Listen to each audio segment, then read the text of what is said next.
Pod koniec marca 1979 roku na brytyjskich listach przebojów pojawił się dziwaczny utwór, jakby zupełnie z innej planety.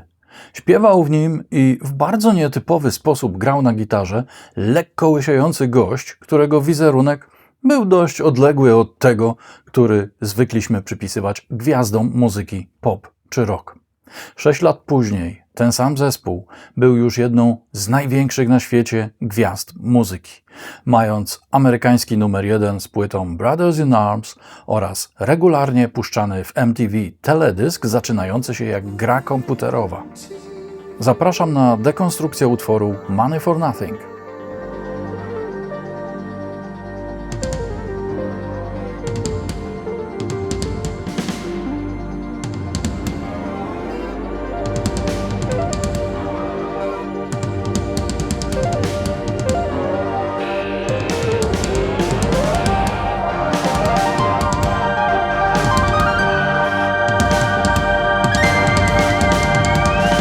Tomasz Wróblewski, 0db.pl. Raz w tygodniu, a zwykle częściej, na ogół we wtorki i piątki, znajdziesz tu nowe testy, prezentacje, felietony, rozmowy, dekonstrukcje i wszystko inne związane z szeroko rozumianą produkcją muzyczną i muzyką. Zachęcam do subskrypcji, polubień i komentowania, a także do odwiedzenia mojej strony z kursami wideo pod adresem 0db.pl oraz zapoznania się z moją muzyką na stronie panteras.bandcamp.com. Grający na gitarze facet z przepaską na głowie i frotkami na rękach wygląda tu jak instruktor tenisa, który przez przypadek wyskoczył na scenę i coś mruczy do mikrofonu. Niespecjalnie mi się ten numer podobał, podobnie jak inne na tej płycie, banalny So Far Away czy irytujący Walk of Life. Ale Dire Straits to był wtedy nasz zespół. Mówię tu o moim zespole w tamtym czasie. Gdy pierwszy raz weszliśmy do studia nagrywać nasze numery, to powiedziałem realizatorowi, że chcemy brzmieć jak oni, choć nasza muzyka była z zupełnie innej galaktyki. Detale solówki z sułtanów swingu rozgryzaliśmy, kłócąc się o każdy dźwięk. To dzięki Knopflerowi zacząłem znacznie częściej grać palcami, a płytę Alchemy wszyscy słuchaliśmy na okrągło, marząc, by kiedyś zagrać taki koncert. Tak, zdecydowanie bez Dire Straits moje życie na pewno poszłoby nieco inną drogą. Ale bez Money for Nothing nic by się nie zmieniło. Dlatego z ciekawością po blisko 40 latach wróciłem do tej piosenki, aby odkryć, że w dalszym ciągu nie darzę jej specjalną sympatią, choć bardziej doceniam jej stronę brzmieniową.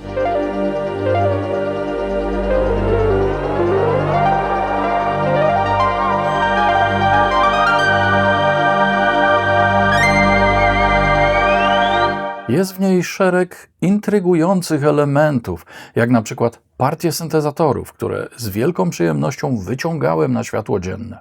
Bo w trakcie kwerendy okazało się, że znałem ojca jednego z muzyków Dire Straits, nawet o tym nie wiedząc. Tatą Guy'a Fletchera, grającego na klawiszach, był zmarły w tym roku Ted Fletcher, konstruktor i założyciel takich firm jak Alice, Joe Meek, TF Pro i Orbit Sound, a ja miałem okazję rozmawiać z nim podczas różnych targów. A skoro już pojawił się Guy Fletcher tutaj na współczesnym zdjęciu z Markiem Knopflerem i Stingiem pochodzącym z bloga Fletchera, to zacznę opowieść właśnie od niego, bo w utworze Money for Nothing był jedną z kluczowych postaci.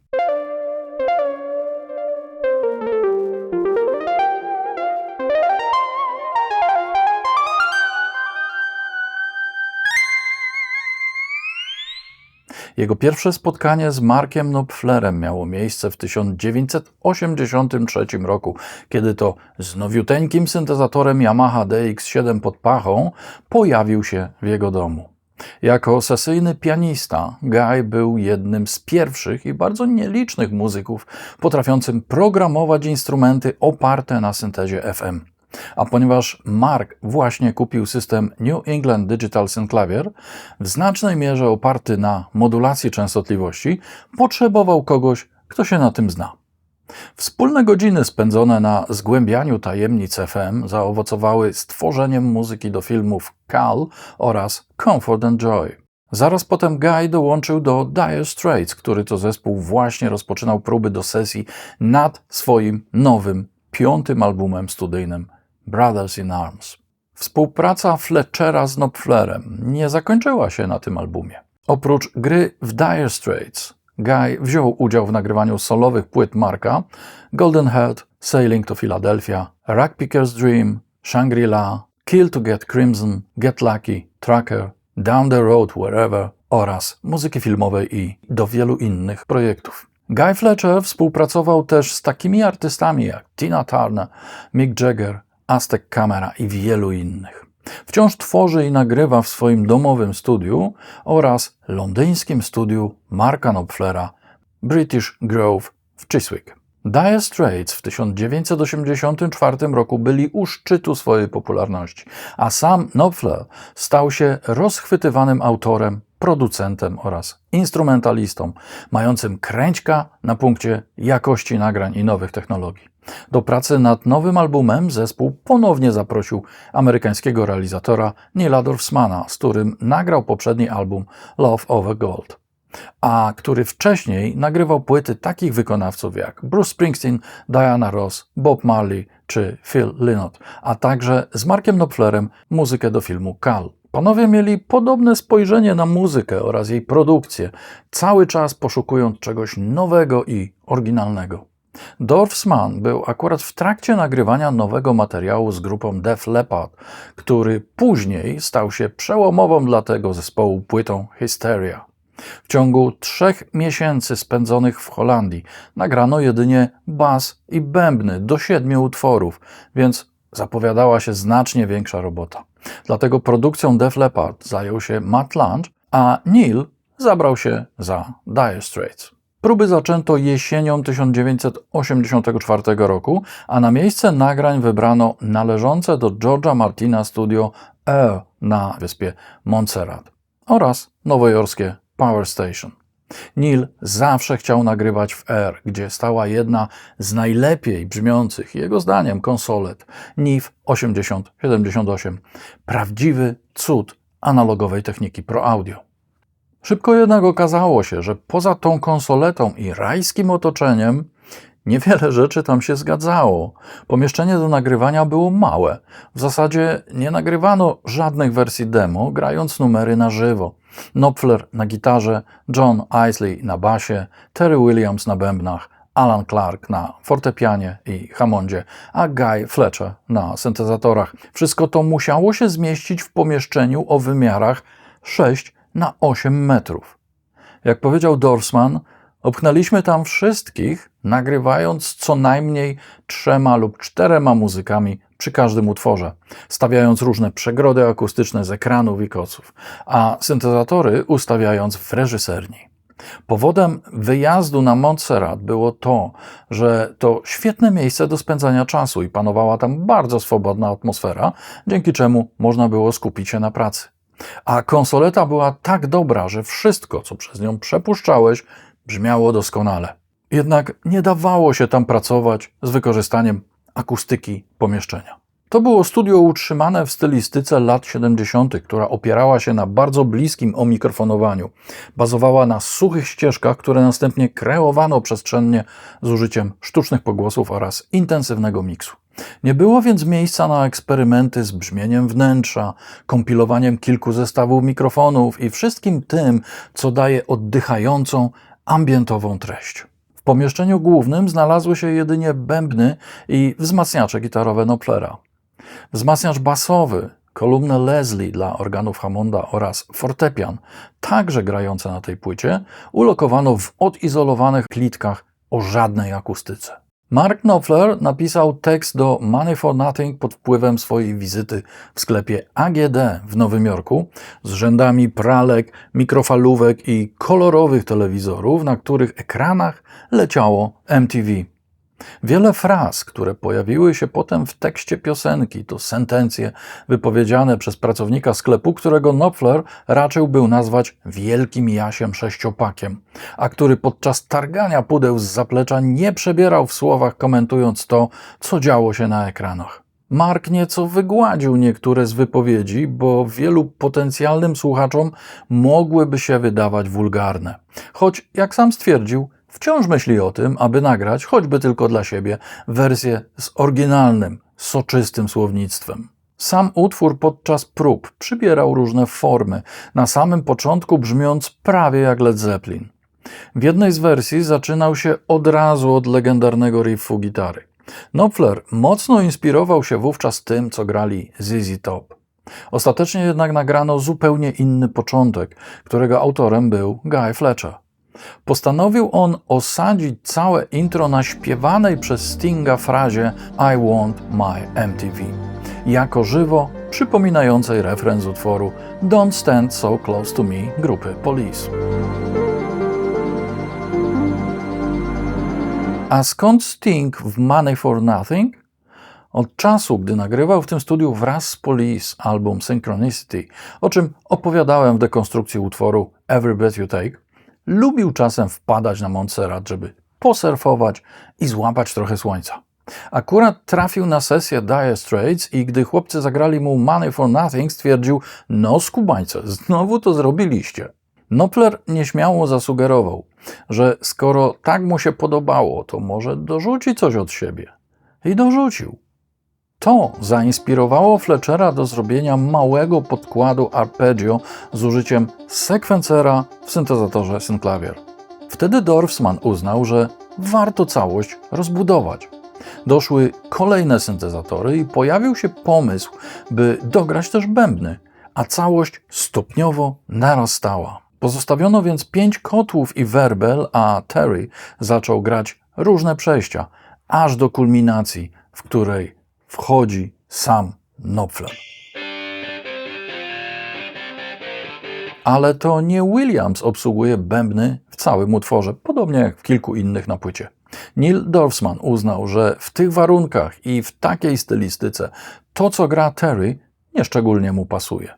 Podzielił się tą myślą z Knopflerem, ale ten początkowo nie zwrócił na to uwagi. Dopiero po kilku tygodniach zaczął myśleć podobnie i obaj uznali, aby odesłać Williamsa do domu.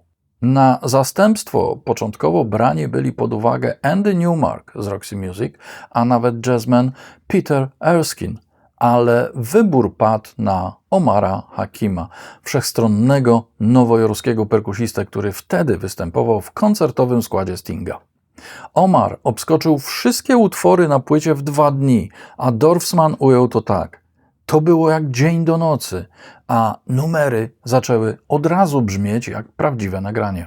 Byliśmy na Montserrat, było pięknie, dużo pływania, dużo odpoczynku i zasadniczo weszliśmy w stan, w którym energia powoli odpływała. Omar wszedł do studia jak buldożer i ustawił wszystko na swoim miejscu. Cała ta sprawa z perkusją na Brothers in Arms była dość kłopotliwa dla wszystkich. Terry Williams był w Dire Straits od niedawna, a Dorfman od samego początku dawał mu do zrozumienia, że rzeczy nie idą tak, jak powinny.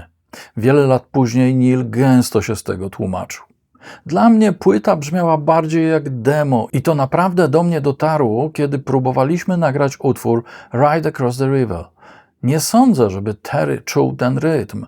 Był świetnym perkusistą, ale jego styl był bardziej typowy dla rock and rolla, podczas gdy styl Omara był bardziej polirytmiczny i lepiej pasował do kierunku, w którym podążał Mark. Materiał potrzebował połyskliwego blasku, który wniósł Omar, a także jego wszechstronności, bo na płycie było mnóstwo różnorodnej muzyki. Potrzebowaliśmy perkusisty, który zna się na wielu różnych stylach, a Omar spełnił te wymagania. Gdy Hakim usiadł za bębnami i nagrał pierwszy utwór, którym był So Far Away, wszystkim opadły szczęki i wszyscy poczuli dużą ulgę, bo w końcu sprowadzenie kogoś z Nowego Jorku bez 100% pewności, że wszystko pójdzie zgodnie z planem, było sporym ryzykiem. Niemniej intro na tomach w Money for Nothing, a także przejścia w trakcie trwania utworu w wykonaniu Williamsa ostatecznie zostały jako swoisty listek figowy w tej pokręconej sytuacji.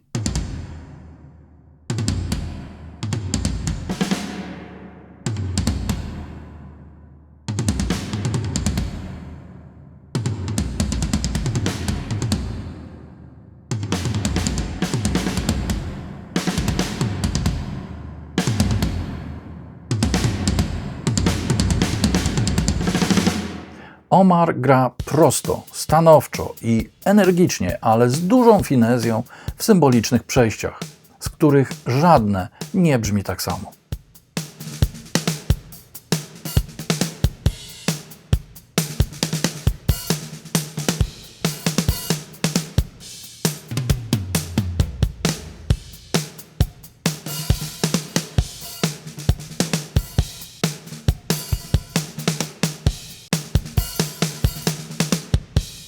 W jego grze zawsze urzekała mnie ta elegancja i swoboda, a jednocześnie moc, z jaką uderzał w bębny.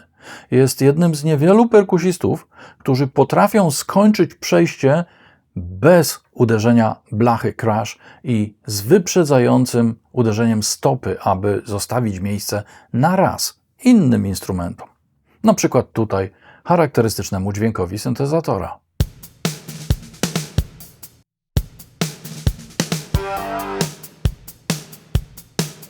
Główne bębny zrobiłem w oparciu o bibliotekę Abbey Road 80's Drummer, dość intensywnie modyfikując ustawienia fabryczne i dodając pogłos płytowy już u źródła.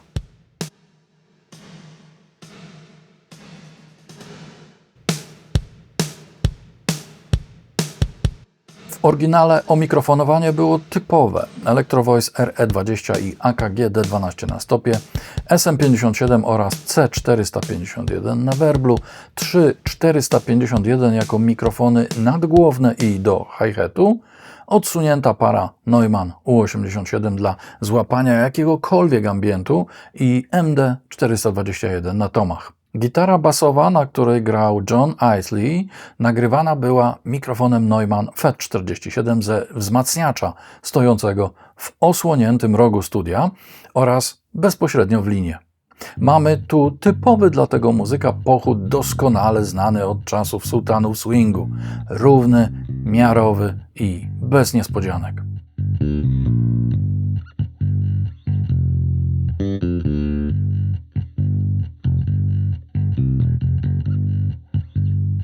Zaciekawiło mnie to, że bas brzmi jakby z nałożonym efektem, swoistym filtrem obwiedniowym. Zacząłem intensywnie analizować ten dźwięk i wreszcie w jednym miejscu wyłapałem, że ów domniemany filtr to po prostu gitara grająca unisono z basem.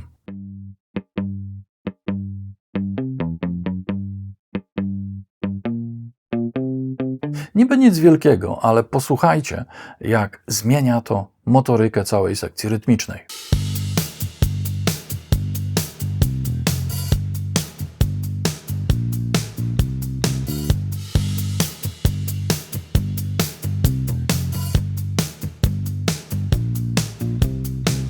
Pojawia się więcej punktualności, agresji i transientów.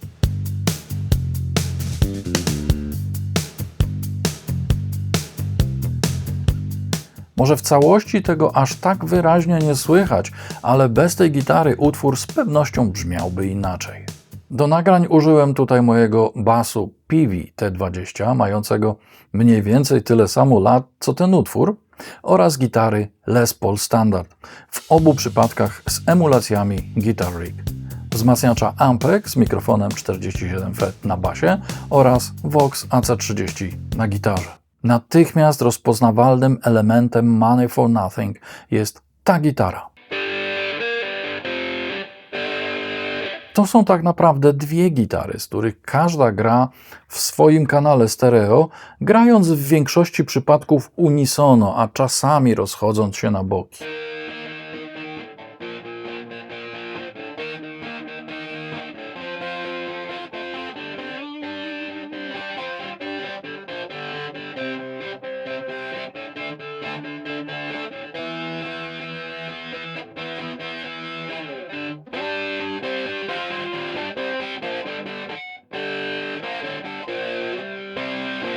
Brothers in Arms są pierwszą płytą Dire Straits, w której Mark Knopfler zaczął używać własnego Gibsona Les Paul. To była wersja Standard Reissue 59, wyprodukowana w 1983 roku i modyfikowana przez Rudy'ego Pence'a. W ubiegłym roku sprzedano ją na aukcji za ponad $500 000. To play the guitar. money for nothing. Informacje co do użytego przez Knopflera wzmacniacza nie są zbieżne. Raz jest mowa o piecu Laney, raz o wzmacniaczu Kelly, innym razem o wzmacniaczu i kolumnie Marshall z głośnikami Celestion albo Electro Voice. W innych źródłach pada nazwa Mesa Boogie, ale dziś to już chyba nie ma większego znaczenia, bo od marki wzmacniacza znacznie bardziej istotny jest sposób i technika gry Marka.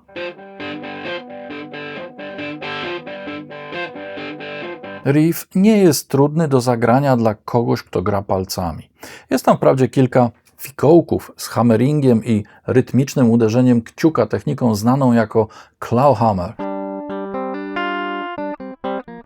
Ale rzecz została świetnie objaśniona na kanale Marty Music. Miałem też do dyspozycji bazę sampli gitary pod postacią wstępu w oryginalnym utworze, z której korzystałem tam, gdzie nie udało mi się uzyskać odpowiedniego flażoletu lub właściwie brzmiącej głuchej nutki. Poza tym jest dużo grania kwartami, trochę pustych strun i ogólny klimat boogie oraz korzennego bluesa, zwłaszcza we frazowaniu.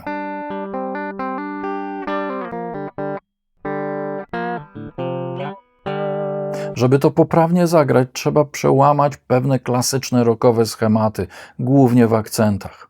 Całość nagrywałem fragmentami.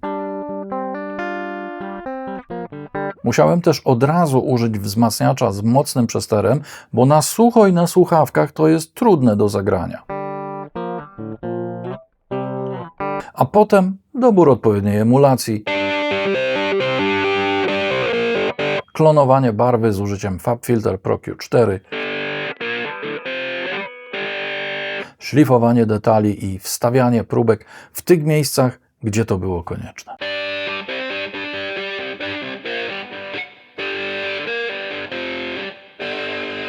Mam wrażenie, że dość wiernie udało mi się odtworzyć całość, choć na żywo, od ręki, dziś, teraz, od początku do końca, mógłbym tego nie uciągnąć. Bo jest tam sporo różnych modyfikacji i pokręconych zagrywek.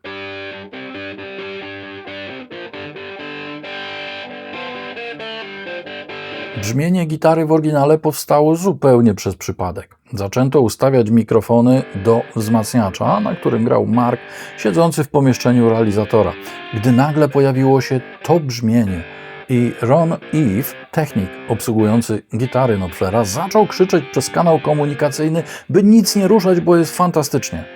Okazało się, że jeden z mikrofonów skierowany był w podłogę, a drugi w głośnik, ale w bardzo nietypowy sposób. Zupełnie nieracjonalne zależności fazowe między tymi mikrofonami sprawiły, że uzyskane tą metodą brzmienie zostało wykorzystane w finalnej wersji. Próbowano odtworzyć tę konfigurację w studiu Power Station podczas nagrań wokalu i pozostałych gitar, ale mimo użycia takiego samego wzmacniacza, mikrofonów i ich ustawienia nie uzyskano podobnej barwy.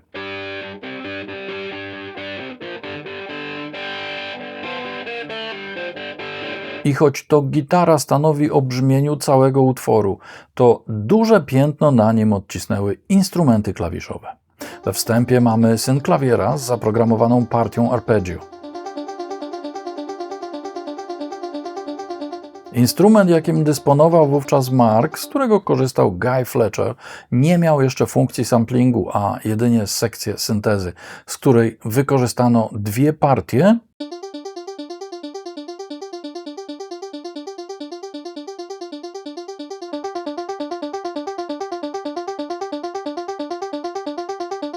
dodając echo i pogłos.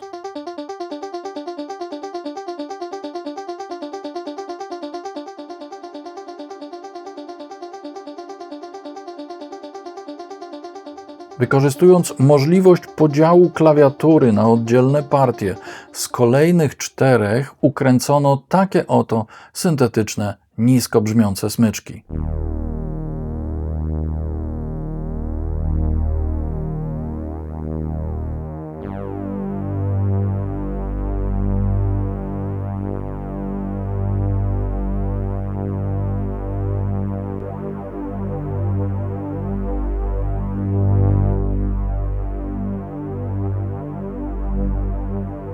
które wraz z arpeggio dają to niezwykle efektowne przejście akordowe.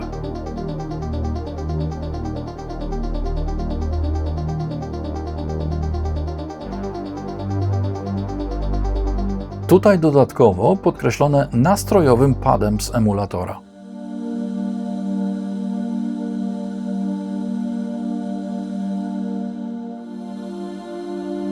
Jego brzmienie o nazwie Voices było w tamtym czasie używane praktycznie wszędzie, choć tutaj lekko je zmieniłem, by wpasować w klimat.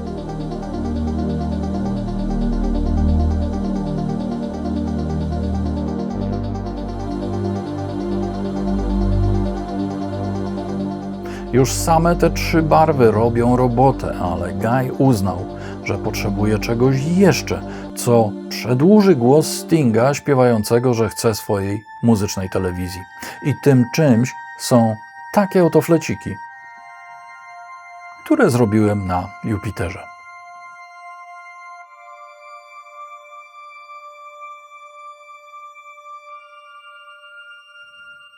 Dla zbudowania efektu narastania napięcia wciąż czegoś brakowało. Mam wrażenie, że tym czymś była Yamaha DX7, chociaż ja wolałem zrobić to coś ponownie w Jupiterze.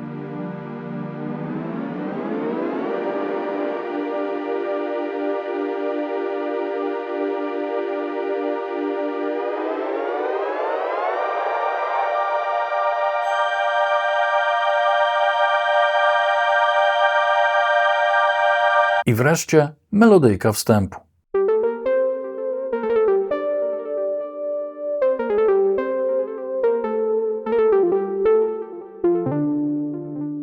Na moje ucho to klasyczny minimog, ale nikt nigdzie nie wspomina o jego wykorzystaniu na tej płycie. Był to czas, gdy takie siermiężne analogi były postrzegane jako przestarzałe i stały się czymś mocno obciachowym. Niemniej postanowiłem użyć miniaka, bo aż się prosił, by go tutaj właśnie zastosować. Z oczywistym echem, pogłosem i modulacją wysokości dźwięku.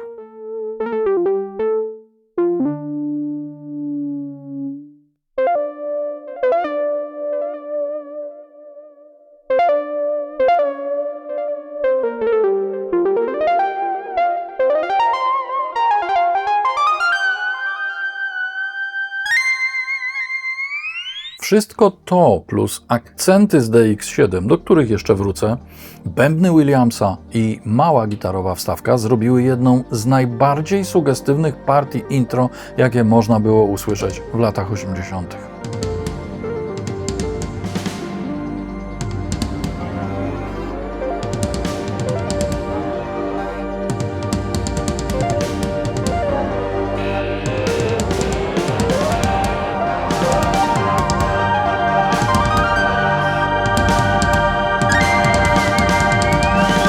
No właśnie, akcenty z DX7. Jak wspomniałem, Guy był jednym z nielicznych wówczas muzyków, którzy wiedzieli, jak programować syntezatory FM. Potrafił więc stworzyć każde brzmienie od podstaw. Tak w skrócie, bo zainteresowanych szczegółami, m.in. syntezą FM, odsyłam do mojego mega kursu pod tytułem Synteza dźwięku. Operator z sinusem granym z ratio 0,5, odpowiednio modulowanym kolejnym operatorem z sinusem, ale strojonym na 0,25 i precyzyjnie ustawioną obwiednią, nie za płytko i nie za głęboko.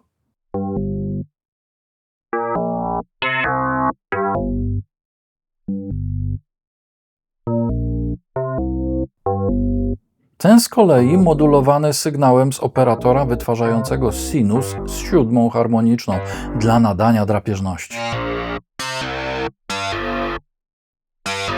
Jednocześnie moduluje on skierowany na sumę, podobnie ustawiony operator, którego zadaniem jest domknięcie całej barwy.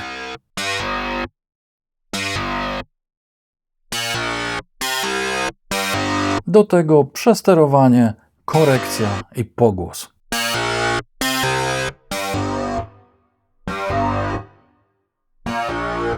Zaiste świetna, głęboka i sugestywna barwa. Kluczowa dla tego utworu. Druga, również doskonale słyszalna, to delikatne trąbki. To już bardziej zaawansowany dźwięk, który na dobrą sprawę można było zrobić na 2 operatorach, ale trochę poniosła mnie fantazja, w pewnym momencie nakazując mi iść w stronę jeszcze jaśniejszej barwy, która wcale nie była potrzebna. Niemniej tak już zostało. Fajny jest też ten blaster. Prościutka piła i prostokąt Jupitera z głęboką modulacją filtru i oscylatorów.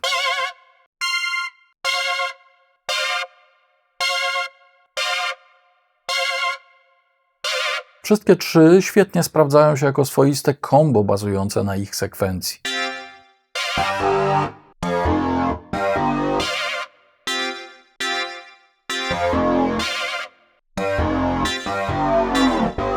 Przez cały utwór szemra w tle jupiterowy padzik, bo coś w końcu musi trzymać harmonię i wprowadzać septymowe napięcia.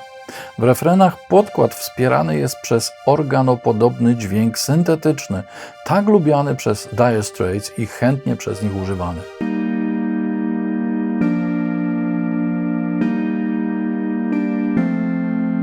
Są tu też organy z synklawiera, których użyto głównie po to, by uzyskać trochę podstawy w dole, a przede wszystkim ten charakterystyczny glide.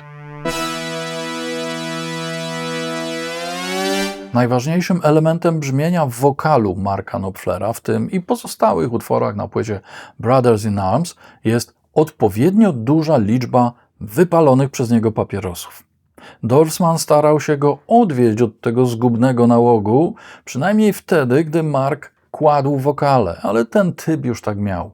Do anielskich jego głos nie należał nigdy, ale z drugiej strony to chrapliwe marudzenie czyniło muzykę Knopflera bardziej autentyczną, wręcz korzenną. Na potrzeby płyty gramofonowej niektóre utwory, w tym także Money for Nothing, odpowiednio skrócono i taką skróconą, singlową wersję poddałem dekonstrukcji, choć nagrałem ją w wersji dłuższej. Natomiast nie było konieczności skracania w przypadku płyty CD. Nośnik ten był wówczas nowością, a że Brothers in Arms była już nagrana hybrydowo z dużym udziałem technik cyfrowych, brzmienie tej płyty, jednej z pierwszych w nowym cyfrowym formacie, stało się legendarne w środowisku miłośników najwyższej jakości dźwięku i takim pozostaje do dziś. Brothers in Arms była pierwszą płytą CD, której sprzedaż przekroczyła 1 000 000. Była też pierwszą, której sprzedaż w wersji cyfrowej była większa niż analogowej, wyznaczając punkt, od którego zaczął się prymat cyfry. Ludzie zaczęli kupować odtwarzacze CD między innymi po to, by posłuchać tego albumu. Posiadanie obu tych rzeczy stało się symbolem prestiżu, przejściem do wyższej klasy. Knopfler zawsze interesował się nowymi technologiami, a grupa Dire Straits była jednym z pierwszych zespołów wykorzystujących najnowszy 24-śladowy magnetofon cyfrowy Sony. Markowi nigdy nie podobała się stopniowa degradacja jakości z każdym kolejnym odtworzeniem analogowego nośnika. To sprawiało, że czym więcej dogrywano kolejnych dźwięków, a Dire Straits tak robiło, tym gorzej brzmiały poprzednie. Ale użyty tutaj Sony PCM 3324 to była zupełnie inna bajka. Praktycznie zero szumów, brak jakichkolwiek degradacji jakości przy kolejnych nakładkach, a do tego świetna współpraca z doskonałą analogową konsoletą NIF. Wszystko to plus cyfrowe efekty Sony DRE 2000 oraz AMS i Lexicon, płyty pogłosowe EMT oraz sporo ścieżek nagrywanych liniowo, a nie z użyciem wzmacniaczy, wpłynęło na wyjątkowe brzmienie tej płyty. Pracę w rajskim studiu na Montserrat zakończono przed świętami Bożego Narodzenia 1984 roku, a w lutym 1985 wrócono do płyty już w nowojorskim Power Station, gdzie dokonano kilku dodatkowych nagrań.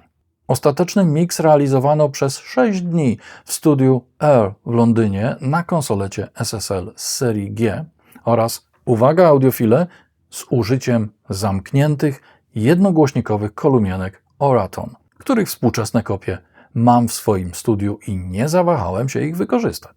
Jak zawsze, całą dekonstrukcję odtworzoną od początku do końca znajdziecie tutaj. Tam też zamieszczam stworzone przeze mnie na potrzeby tej dekonstrukcji stemy audio oraz pliki MIDI i presety instrumentów wirtualnych, abyście mogli sami zajrzeć do wnętrza tego utworu, oczywiście wyłącznie w celach edukacyjnych, cały czas trzymając się 0 dB.